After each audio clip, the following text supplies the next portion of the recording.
and welcome to the Land Pioneers podcast, where we get to meet and hear from some of the industry's most prominent land developers and influential experts, listen to their gems, and learn from the experience of these industry giants.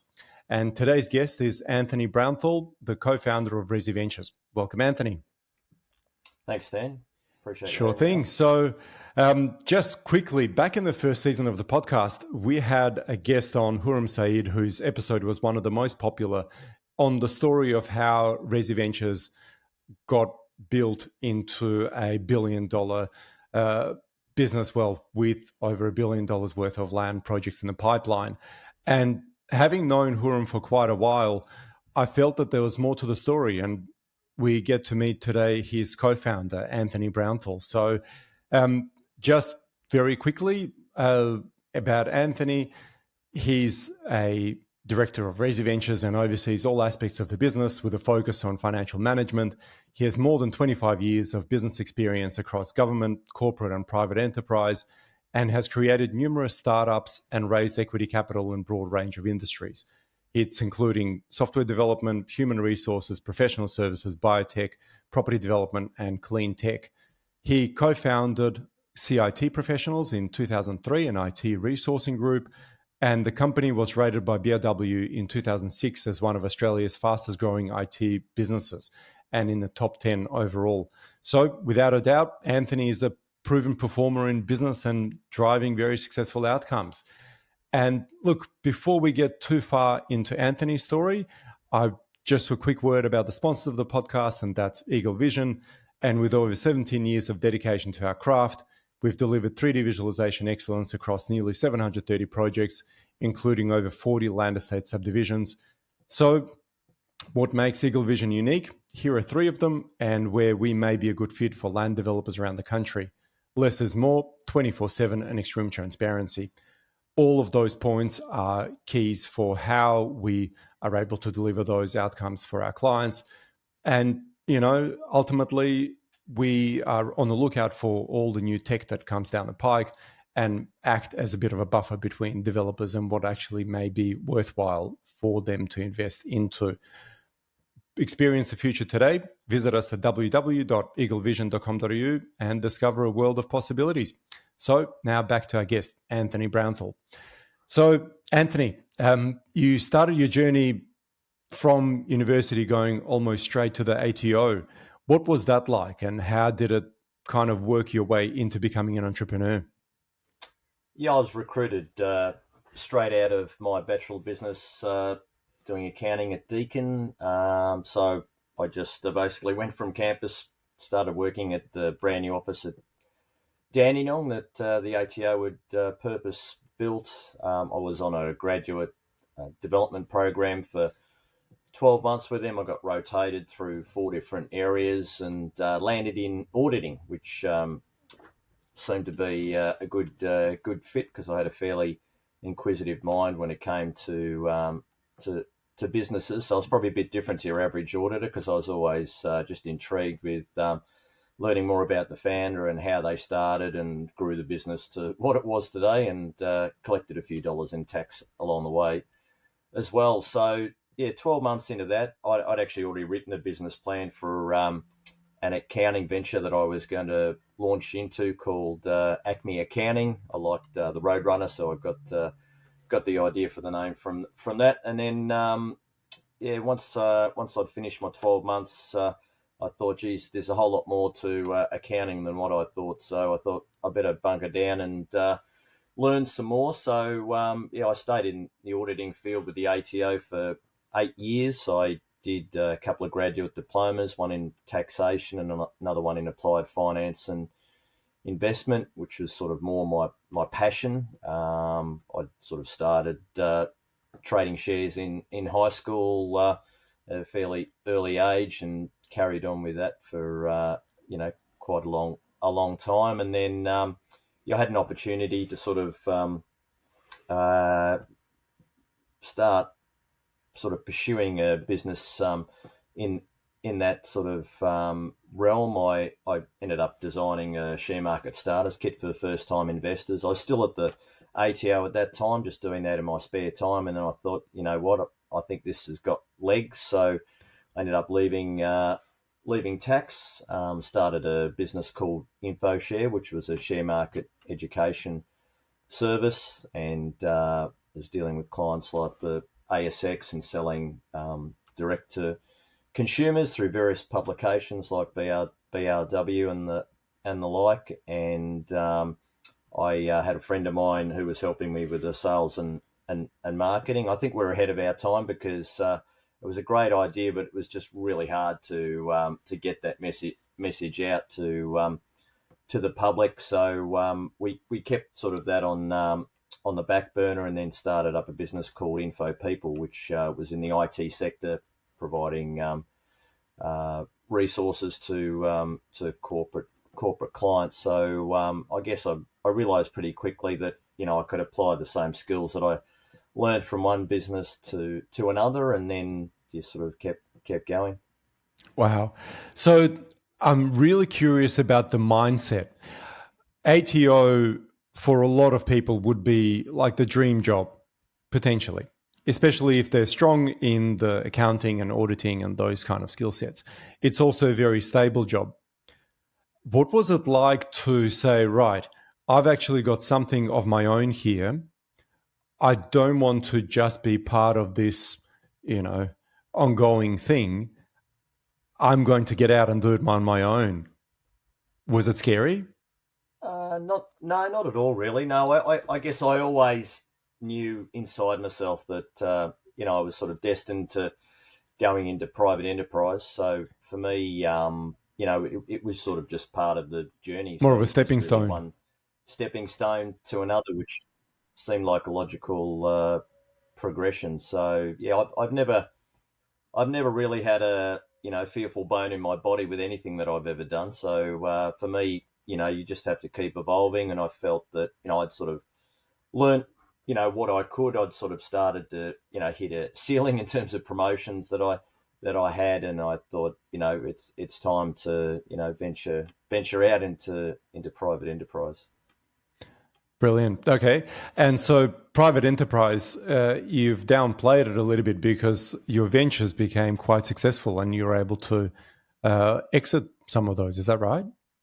Yes, yeah, absolutely. The IT business that I started, Info People, I found an opportunity to sort of sell that into an amalgam of different companies that ended up listing on the ASX. So Wow. Info People sort of became the national IT brand. I had a couple of partners in that business. They ended up leaving.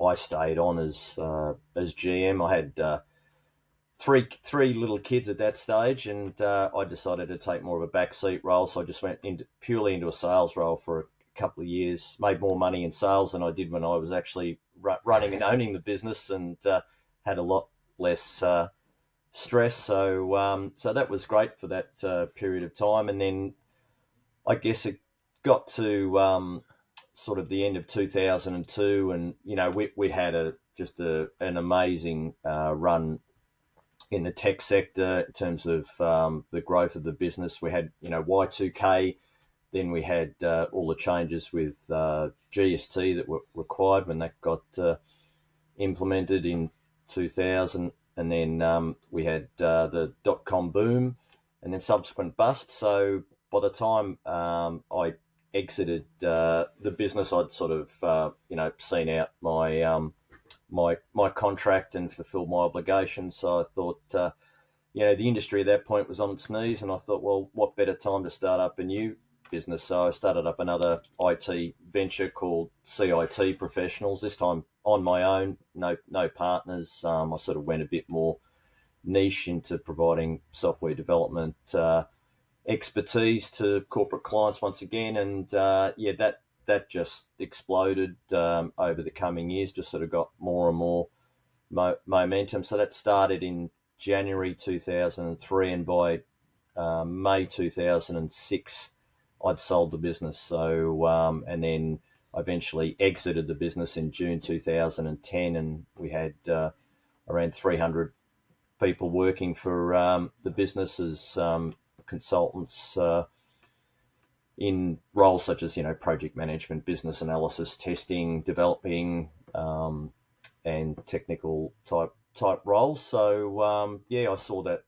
through, and it was sort of that was sort of the lead into to Resi Ventures once I'd made that second exit, and that was also via ASX listing. Brilliant. And so you've done all this stuff in IT, resourcing, HR, land. How do you connect those two together? Well, look, in between my two IT businesses, I was sort of doing some work as like a pseudo CFO for a company that was doing high-rise residential apartments, and Okay, right. I guess from that, I sort of cut my teeth, I guess, in development, and I realised pretty quickly that it's not for the faint-hearted, but I it was a huge learning curve during that time, just when my business CIT was starting, before I sort of went, full bore into that. But really, it only happened through my now partner Kurum, because he had approached me because I invested probably around about 2008 into a venture that he was a director of, and then I guess he saw me as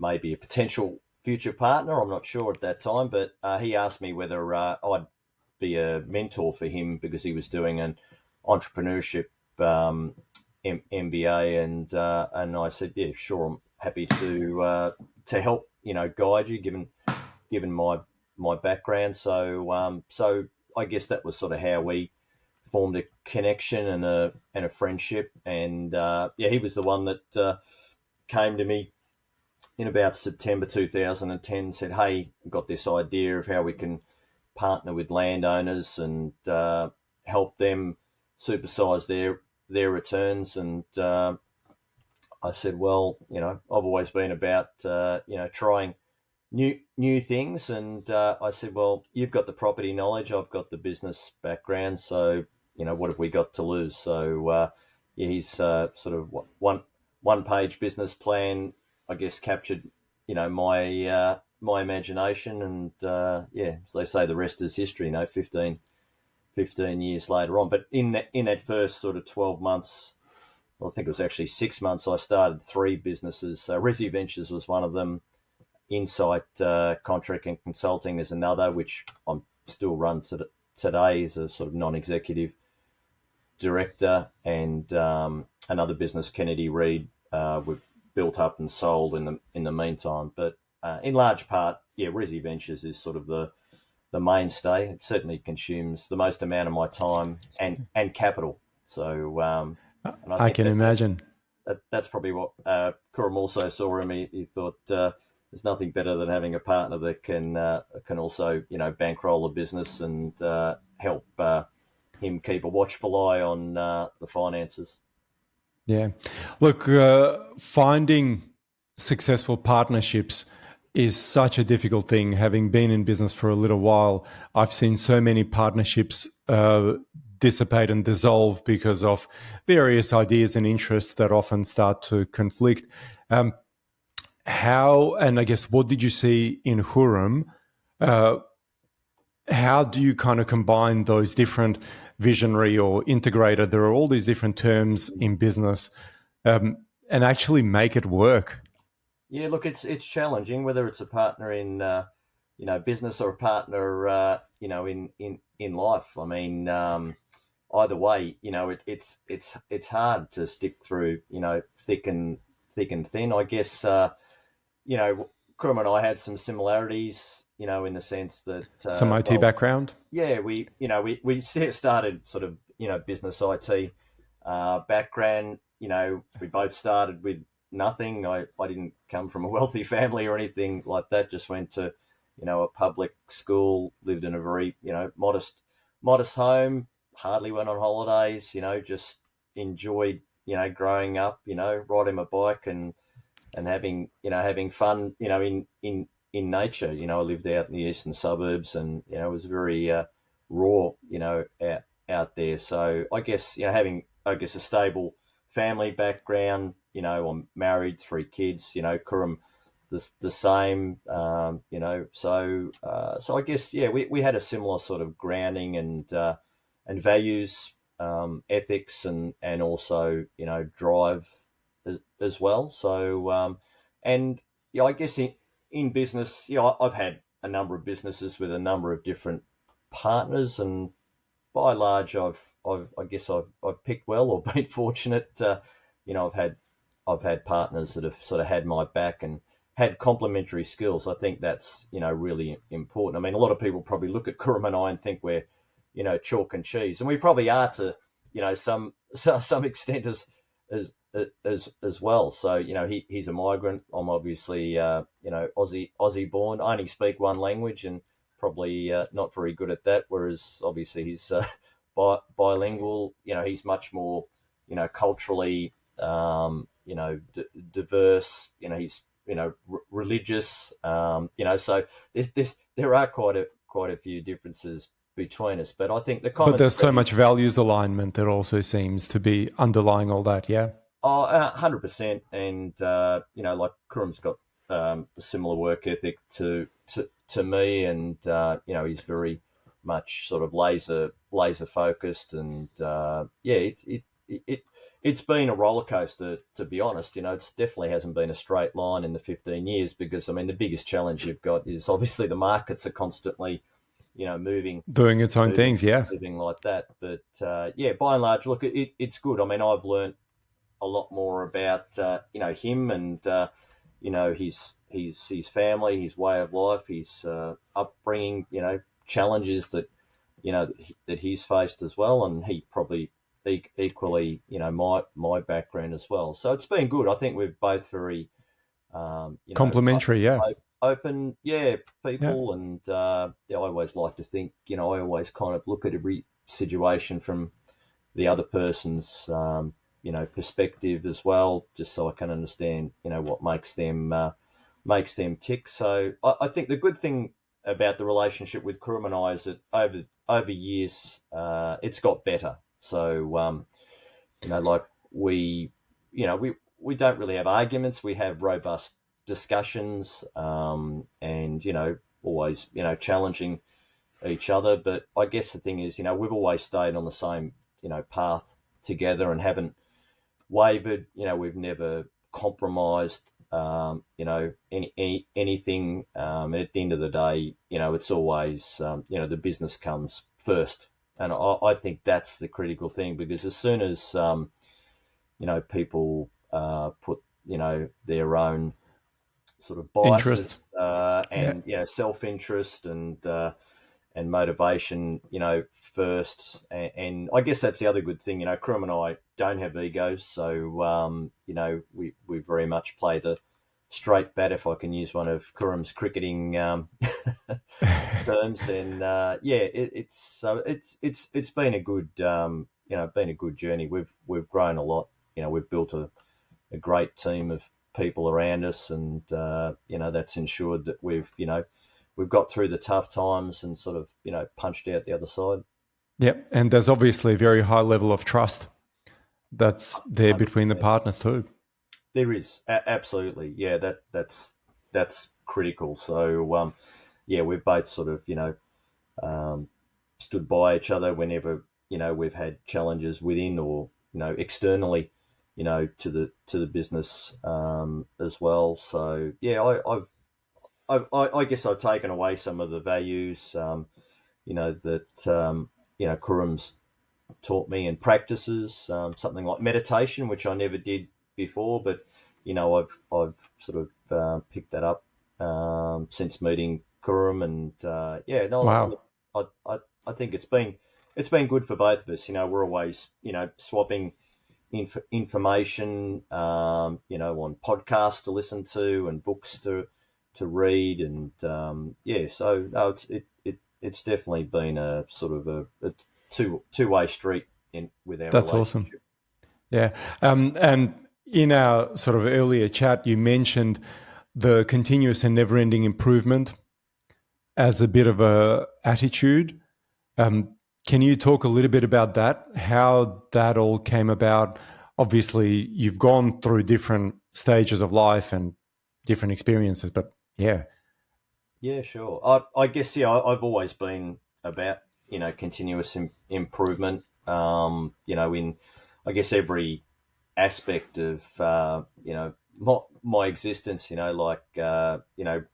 I guess I've always tried to sort of optimize every situation, optimize my health. I think a lot of people probably don't put their minds and bodies first, but I certainly do. So I think it requires a lot of balance and Focus.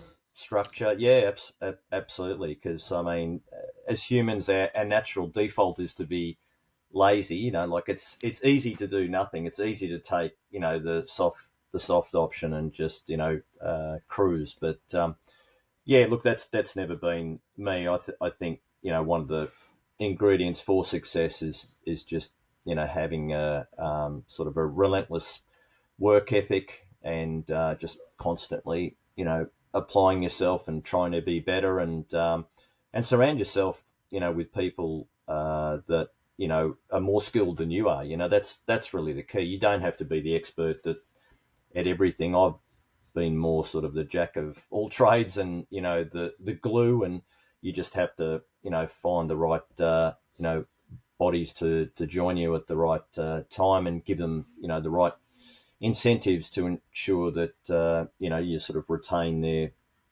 their loyalty. And I think that's something we've been really good at Resi Ventures as well. We've still got our first employee that we hired because initially it was just Kurum and I. We ran it for 8 years on our own, and it's really been a sort of a story of two halves up till now, where we were running solo, and now we've got a whole team of people around us that have got expertise in particular areas, and that once again complements our skill sets and allows us to sort of work more strategically as opposed to sort of buried in the detail. But unless you know the detail, then it's hard to remove yourself from it. So, but yeah, we've got some really great processes and procedures, and as I said, just brilliant people, and everyone works in a very sort of open, clear manner, and we're all about the team as well. So we like to have fun in the workplace, and just bought the tennis table in to our new office the other day, and already that's a hit. So so no, it's just good. You just try to get the most out of people, and enjoy it.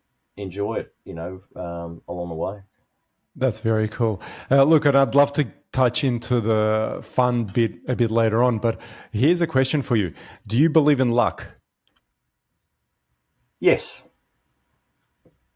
I do, because luck. You can go to the casino and pick number 36 black on the roulette wheel, and it comes up. That's luck. But if you want to succeed over a period of time, then you need to have a system. So luck, I think, plays a very small part in your success. It really it comes down to you. I don't think there's many lucky successful people, whether they're in business or whether they're athletes. No one got to where they were by luck. Without an element of luck.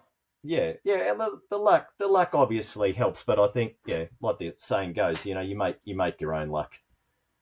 That's right. That's right. Working hard and working smart. Yeah, as they say, the harder I work, the luckier I get. Absolutely, that's for sure. Yeah, that's awesome. All right. So, and meditation, I'd really love to hear a little bit more about your experience with that, because I heard from one of a very, very successful property developers, I asked him that question, like, what's your secret to success? And he said meditation, and just completely blew me away. How did you come across that practice, and what do you get from it?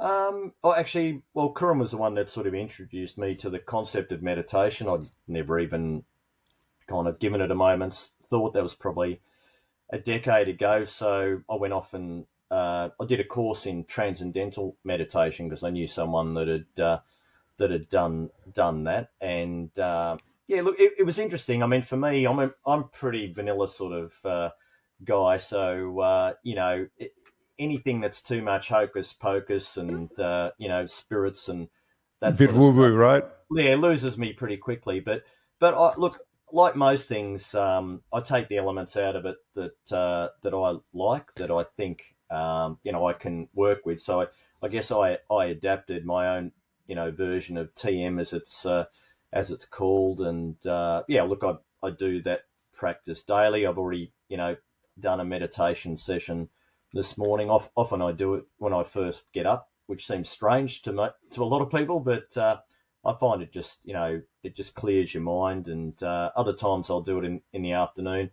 as well, and it just gives me the ability to switch off and calm and often problem solve. Like I'll come out of a meditation and I might have been in a sort of a semi sleep state, but I'll wake up fresh and clear and have answers to things that I didn't already solve. But look, for me, I wouldn't say meditation was the holy grail or anything. For me, it's just one of many elements in my daily routine. I mean, sleep for me is even more critical. I mean, that's a form of kind of meditating, if you like. It's just over a longer period of time. But look, I would find for every minute I meditate, it's probably worth about 3 minutes of sleep. So that's sort of being the numbers guy with an accounting background. That's sort of the ratio I'd apply to it. But for me, getting 8 hours, an 8 hour block of sleep, go to bed at the same time, get up at the same time, have about half of that in restorative sleep, then that sort of sets me up for a good sort of start to the day. And then you combine that with diet and exercise and Other different positive sorts of, things.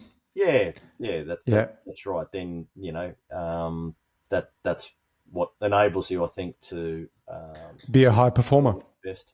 Yeah. Yeah, absolutely. So, and you mentioned that book Boundless a little while back. I've been listening to it, and it has a big chapter on sleep. So, with sleep, do you track your sleep, or how do you go about Yeah, looking I and do making actually. sure? I've got the Whoop, Yep. WHOOP. So I've been using that for a number of years Okay. now. So yeah, I like the data that it records, and the app that has got a myriad of features. So it's really useful for comparing sort of where you are against yourself, but also against others. Like I'm part of a mountain bike community, so I can see how I rate against other people that do mountain biking. I'm in a tennis community as well. We've got our family community in there as well, where the kids have all got their whoops, and then I've got an age based one as well. So yeah, so it's interesting, like when I have a really high exertion day on the exercise, Workout. Yep. just to sort of see where I sit, and then also how I recover as well. And then I've sort of got a number of sort of recovery protocols that I use to enable my body to sort of rejuvenate quicker than what it otherwise would do. Yeah, fantastic.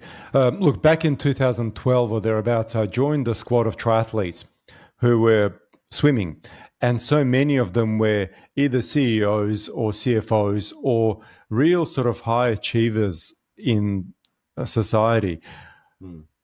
Do you feel that your competitive, I suppose, push moves across into some of the other areas that you do, mountain biking and the like? There's some racing involved, right?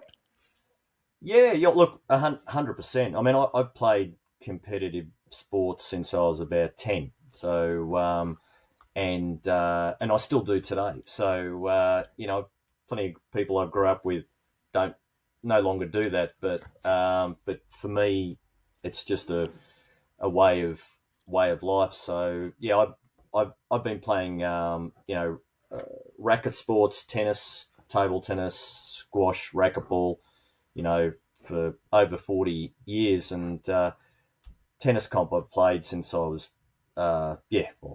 20. I've been playing night tennis ever since then. But I actually went and started getting tennis coaching about probably 15 months ago now. And it was the best thing I ever did. But I also think it's really good to learn new skills or improve existing skills because it helps to sort of remap, the wiring in your brain. So I'm always sort of trying a lot of new things. I do a lot of sort of plyometric exercises. I do a lot of balance based exercises. That's why I think the mountain biking's so good because your reaction time is very small, much the same as when you're playing tennis. Someone's hitting a ball at you, full belt. You're standing at the net. You've got to volley it. So there's a lot of information you've got to process in a short amount of time. So you've got to have the skill, but also you've got to have that reflex as well. So I've sort of tried to keep myself as sharp, as I can. And I think that also helps you in business, so that you're able to react, but also anticipate situations, so that you can come up with solutions for them. So there's no point In the moment. Yeah. that's right. I'd always much rather deal with things now. I mean, sometimes though, the best thing you can do is not immediately react, because it might be more of an emotional response. But and also, even in the way you receive an email sometimes, or someone asks you something, if you don't have the answer straight away, sometimes it'll come to you, in time, even overnight or in a meditation, whatever the case may be. So you don't always have to, rush the response. So you just need to make sure it's considered, and you're I guess reacting, when you're taking all factors into consideration. Yeah. So mountain biking, it seems quite dangerous as a big element of risk. I've heard of so many especially in the mountain bike, you're up and down hills, and tree stump can come out anywhere. Yeah, How do you it can. manage that risk? Yeah, well, look, I suppose it's a bit like anything. Like I started, riding and then racing BMX bikes at a young age, and even when my kids were growing up, they did some BMXing, and I went back to racing again. So riding bikes has always sort of, I guess, been in my sort of DNA. So for me, I always seek out, the most challenging trails. If I see a green, a blue, a black, or a double black, I'll want to go down the double black, because I just want to know whether I can make it down or not. It may not look pretty, but yeah, I constantly go on trips with mates. So I've done a lot of riding, overseas, whether it's just nearby in Tassie or across in New Zealand or Canada. So Wow. and yeah, it can be dangerous. I found that out on a trip to Canada once, and unfortunately, I got bitten. But that's just part, the nature of the sport, I suppose. But I mean, it's like anything. You still have to be, measured. I generally try to, keep things real, so that if I come off, it's not going to be catastrophic. Hopefully, just a few, cuts, Bruises. bruises, and you move on, lick your wounds, and and then either try it again or go on to something else. Yeah. Have you ever considered triathlons? No, I haven't because I don't enjoy swimming at all. So just I've done swimming a couple of times when I've been rehabbing from injuries, but I reckon I run like a brick. So for me, I'm only good at probably one of those three things, which is the bike. But I'd probably fall asleep riding on the road. So I need to kind of It mix it is a up. bit But look, boring. That's true. yeah, I look for me. It's horses for courses. I mean, I was watching the Tour de France, and you know what those guys do is just absolutely awesome. So Phenomenal. Oh yeah. I'm in awe of their skills and just the training and everything. I watched Cadell Evans growing up, racing BMX, and then becoming world mountain bike champion, and then obviously traversing across to the road. But yeah, I think one thing I've been good at is playing to my strengths. So so for me, I'd rather be on the dirt. That way, no cars are going to run over me. So and if a tree does jump out, like you referenced, then I've only got myself to blame. Sure that he didn't react fast enough. Yeah, well, fair enough. Very cool. So let's switch gears a little bit. Let's talk about some of your philanthropic sort of aspirations, things. You've been involved with Variety for a little while. Can you talk a little bit about that? So why you got involved in it and what I suppose you get back from that? Yeah, sure. Well, look, Variety is an organisation that was set up to, give back to kids that are disadvantaged, disabled, with living in poverty or had injuries, with learning, difficulties, that type of thing. So that just really resonated with me. And a friend of mine just started. He put a team together called the Land Monkeys, a bunch of guys in property, and asked me if I wanted to join. So it was sort of combining my love of old cars, because that's always been a passion of mine. Raising money for a great cause, and having a good time along the way. So we've been doing that for the last probably 6-7 years now, and about to head off to Darwin next week on a epic adventure right through the guts of the country. And you get an opportunity to see terrain you wouldn't really ever come across otherwise, because Variety get access to going through cattle stations and other private properties. So it's pretty much an all off-road adventure, and cars that are more than 25 years old. We've got two cars this year. One of them's about I think 48 years old, and the other one's 57 years old. So yeah, hopefully we'll get to our destination, but I'm sure we will, but not without a few mishaps Along the along way? the way. Yep. But no, it's a terrific adventure, and we're very competitive, our group as well. So the last 2 years we've been the highest fundraisers, and I think we're on course to make it 3 in a row. So yeah, Wow. it's good. It just spurs us on. That's incredible. So what car are you going to drive? Well, look, we'll rotate through the cars. There's eight of us, so 4 in each car. So we've got a HR Holden station wagon and a HZ Holden station wagon. So you take turns, driving, navigating, just sitting in the back. So Yeah. so no, it's With all the gear in the boot? we've got roof racks, so a lot of the stuff's on the roof, and there's also a semi trailer that has all of the camping gear and supplies that follows us along. So it's a bit like a travelling circus. We've got mechanics and paramedics, and we've even got a film crew following us this year producing a documentary on Oh, the wow. dash. So yeah, you'll be able to watch it yourself and see what it's all about. That's amazing. Very cool. All right. So, and lastly, some of the guiding principles, if you can touch on those. So, you talked about hard work, you talked about obviously values alignment. Is there anything else that we may not have talked about?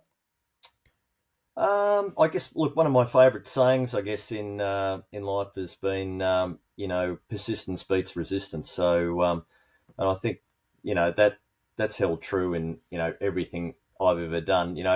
When I was in a like sales role in my own business, I just thought, what if I just make that one more phone call that could lead me to the next deal. So yeah, look, I always think I should work as hard as I can for as long as I can. I've got friends of mine now who are talking about retired or have retired, and I get that question asked of me. What are you going to do? And I just say, well, I've been doing what I love, since I was in my 30s. So I don't see any reason why I should stop now. I mean, it's more about for me doing what I want, when I want, how I want. So yeah, just mixing it up. But I like the challenge of business, and being in property is quite fascinating, actually. I mean, all my other businesses, I've built them up, sold them off, and I tend to get bored in a heartbeat, which is sort of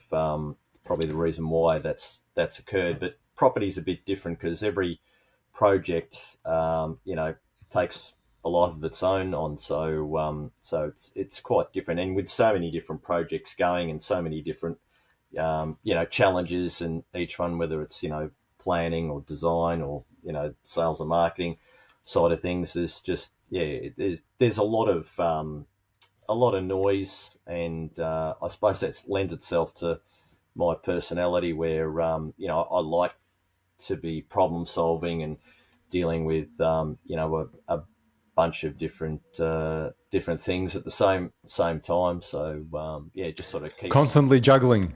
Yeah, that's right. Just keeps my mind sort of switched on, which is good. Perfect. Yeah. Never retire. I don't think No, it's worth it. no, I don't think so. As I say, you're going to spend a long time dead, so you may as well, as long as you've got the capacity to make a positive contribution. I think that's the thing. You've got to know, I guess, when it is your time, but hopefully I'm a long way off that at the moment. And I still think the best is yet to come. So I, I I'm sure there'll be future businesses that I create or invest in, because I'm also quite passionate investor in venture capital, private equity. I've been sat on a few company boards before, and I'd like to make a positive impact in that area as well. Guiding people that were like myself, many decades ago on their journey. I still think I've got some value there, so I may as well use it while I can. Absolutely. It just seems like there's this sense of optimism that you have that I tends guess to I guess help you so. along the Yeah. way. I mean, I always think like, yeah, life is precious, and you know you have to look at it from the point of view as live the moment. Today is the best day of your life. So and you can't really ever forget that. I guess I always get perspective from thinking about what others are going through, and there's always people that are doing it really really tough. So I think you just have to cherish what you've got, and try to make a positive impact in everything you do. Yeah, that's brilliant. Look, I think that's a perfect place to stop. So thank you so much for your time and the insights. And I hope that our listeners really take away so many gems from our conversation today. So, look, been an absolute pleasure having you with us here. And as always, love to hear your thoughts. And remember to rate and share the podcast if you found it of interest. And click subscribe when you're there so that you don't miss a future episode. Thanks again and have a fabulous day.